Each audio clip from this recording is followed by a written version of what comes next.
আজ আমি আপনাদের খুব কম সময়ে গ্যাসের চুলায় স্পঞ্জ কেকের রেসিপি দেখাবো। নমস্কার, আমি Riya. Welcome to Riya's corner. আজকের আবারও হাজির হয়ে গেছি একটি কেকের রেসিপি নিয়ে।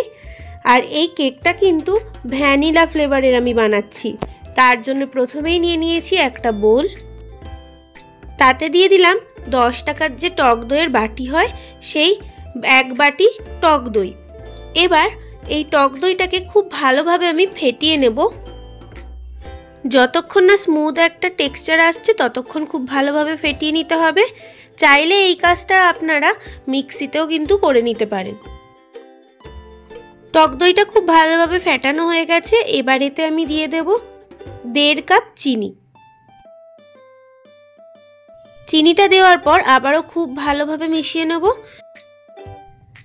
চিনি আর দইটা খুব সুন্দরভাবে মিশিয়ে নেওয়ার পর একটা কিন্তু স্মুথ টেক্সচার আসবে। দেখে নিন, এখানে আমি চিনি আর দইটাকে খুব ভালোভাবে মিশিয়ে নিয়েছি। এবার দই আর চিনির মিশ্রণটার মধ্যে দিয়ে দিলাম 1/2 কাপ সাদা তেল। সাদা তেলটা দেওয়ার পর খুব ভালোভাবে কিন্তু মিশিয়ে নিতে হবে।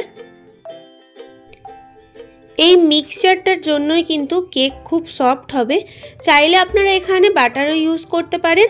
আমি সম্পূর্ণ কেকটা কিন্তু সাদা তেল দিয়েই করছি, এতে টেস্টটাও কিন্তু ভালো আসবে। দই, তেল আর চিনির মিক্সচারটা কিন্তু আমার রেডি হয়ে গেছে। এরকম স্মুথই কিন্তু একটা ব্যাটার রেডি হবে। এবার চলুন পরের স্টেপে যাওয়া যাক। এবার একটা ছাঁকনি নিয়ে নিয়েছি, এতে আমি 1.5 কাপ ময়দা দিয়ে দিচ্ছি। ময়দা আর যে উপকরণ সবটাই কিন্তু আমি ছাঁকনির সাহায্যে চেলে দিচ্ছি।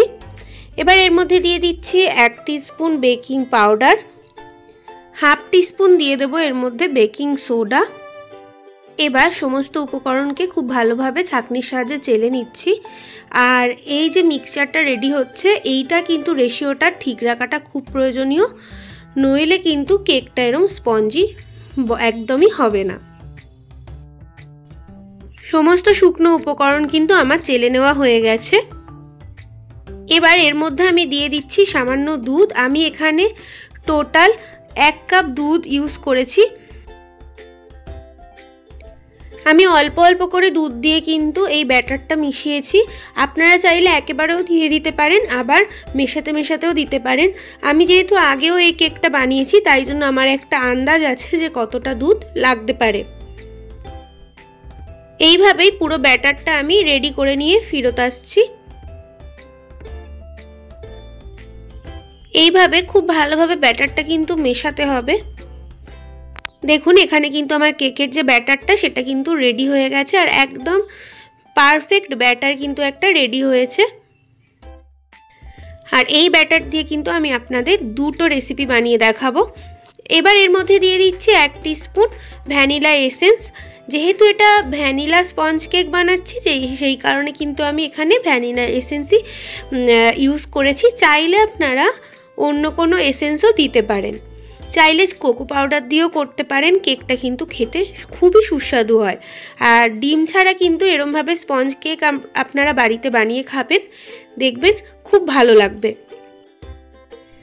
দেখুন, একদম পারফেক্ট একটা ব্যাটার কিন্তু রেডি হয়ে গেছে।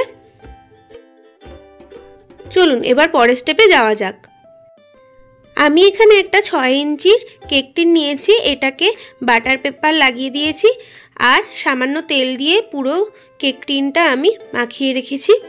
এবার এর মধ্যে দিয়ে দিচ্ছি ব্যাটারটা। আমি এখানে 1/2 ব্যাটার দেব, আর 1/2 ব্যাটার দিয়ে আমি অন্য একটা কেক আপনাদের বানিয়ে দেখাবো।